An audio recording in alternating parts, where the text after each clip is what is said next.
Chapter 6. A New Chapter with New Things. In a beautiful house in Frankfurt lived a sick child by the name of Clara Siesemann. She was sitting in a comfortable rolling chair, which could be pushed from room to room. Clara spent most of her time in the study, where long rows of bookcases lined the walls. This room was used as a living room, and here she was also given her lessons. Clara had a pale, thin face, with soft blue eyes, which at that moment were watching the clock impatiently. At last she said, "Oh, Miss Rottenmeier, isn't it time yet?" The lady so addressed was the housekeeper, who had lived with Clara since Mrs. Sesamann's death. Miss Rottenmeier wore a peculiar uniform with a long cape and a high cap on her head. Clara's father, who was away from home a great deal, left the entire management of the house to this lady, on the condition that his daughter's wishes should always be considered. While Clara was waiting, Dada had arrived at the front door with Heidi. She was asking the coachman who had brought her if she could go upstairs. "That's not my business. You must ring for the butler," grumbled the coachman. Sebastian, the butler, a man with large brass buttons on his coat, soon stood before her. "May I see Miss Rottenmeier?" Detta asked. "That's not my business," the butler announced. "Ring for Tinette, the maid." With that he disappeared. Detta, ringing again, saw a girl with a brilliant white cap on her head, coming down the stairway. The maid stopped halfway down, and asked scornfully, "What do you want?" Detta repeated her wish again. Tinette told her to wait while she went upstairs, but it did not take long before the two were asked to come up. Following the maid, they found themselves in the study. Detta held on to Heidi's hand and stayed near the door. Miss Rottenmeier, slowly getting up, approached the newcomers. She did not seem pleased with Heidi, who wore her hat and shawl and was looking up at the lady's headdress with innocent wonder. "What is your name?" the lady asked. "Heidi," was the child's clear answer. "What? Is that a Christian name? What name did you receive in baptism?" inquired the lady again. "I don't remember that anymore," the child replied. "What an answer! What does that mean?" said the housekeeper, shaking her head. "Is the child ignorant or pert, Miss Data?" "I shall speak for the child, if I may, madam," Detta said, after giving Heidi a little blow for her unbecoming answer. "The child has never been in such a fine house, and does not know how to behave. I hope the lady will forgive her manners. She is called Adelheid after her mother, who was my sister." "Oh, well, that is better. But, Miss Data, the child seems peculiar for her age. I thought I told you that Miss Clara's companion would have to be 12 years old, like her, to be able to share her studies. How old is Adelheid?" "I am sorry, but I am afraid she is somewhat younger than I thought. I think she is about 10 years old." "Grandfather said that I was 8 years old," said Heidi now. Detta gave her another blow, but as the child had no idea why, she did not get embarrassed. "What? Only 8 years old?" Miss Rottenmeier exclaimed indignantly. "How can we get along? What have you learned? What books have you studied?" "None," said Heidi. "But how did you learn to read?" "I can't read and Peter can't do it either," Heidi retorted. "For mercy's sake, you cannot read?"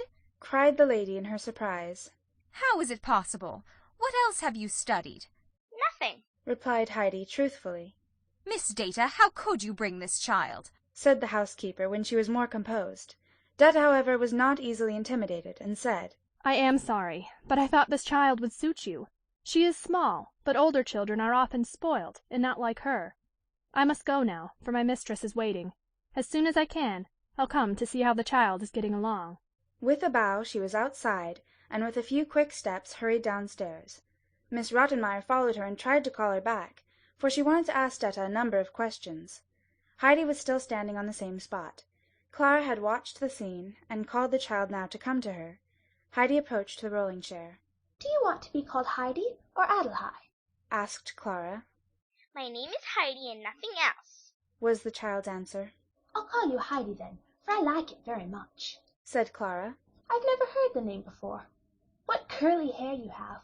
Was it always like that?" "I think so." "Did you like to come to Frankfurt?" asked Clara again. "Oh, no, but then I am going home again tomorrow, and shall bring grandmother some soft white rolls," Heidi explained. "What a curious child you are," said Clara. "You've only come to Frankfurt to stay with me. Don't you know that?" We shall have our lessons together, and I think it will be great fun when you learn to read. Generally the morning seems to have no end, for Mr. Candidate comes at 10 and stays till 2. That is a long time, and he has to yawn himself, he gets so tired. Miss Rottenmeier and he both yawn together behind their books, but when I do it, Miss Rottenmeier makes me take cod liver oil and says that I am ill, so I must swallow my yawns, for I hate the oil. What fun it will be now when you learn to read. Heidi shook her head doubtfully at these prospects. Everybody must learn to read, Heidi. Mr. Candidate is very patient and will explain it all to you. You won't know what he means at first, for it is difficult to understand him. It won't take long to learn, though, and then you will know what he means.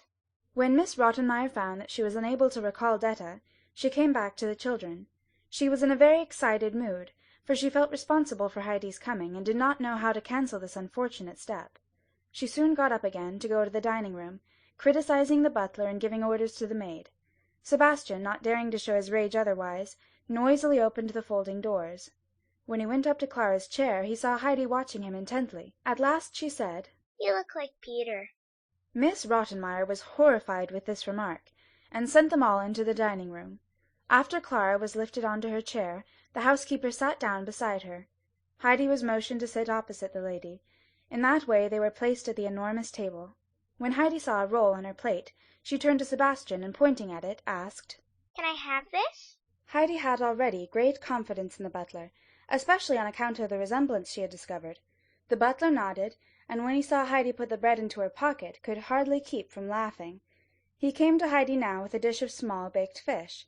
For a long time the child did not move. Then, turning her eyes to the butler, she said, "Must I eat that?" Sebastian nodded, but another pause ensued. "Why don't you give it to me?" the child quietly asked, looking at her plate. The butler, hardly able to keep his countenance, was told to place the dish on the table and leave the room. When he was gone, Miss Rottenmeier explained to Heidi, with many sighs, how to help herself at table. She also told her to never speak to Sebastian unless it was important. After that the child was told how to accost the servants and the governess. When the question came up of how to call Clara, the older girl said, "Of course you shall call me Clara." A great many rules followed now, about behavior at all times, about the shutting of doors, and about going to bed, and 100 other things. Poor Heidi's eyes were closing, for she had risen at 5 that morning, and leaning against her chair she fell asleep. When Miss Rottenmeier had finished instructions, she said, I hope you will remember everything, Adelheid. Did you understand me?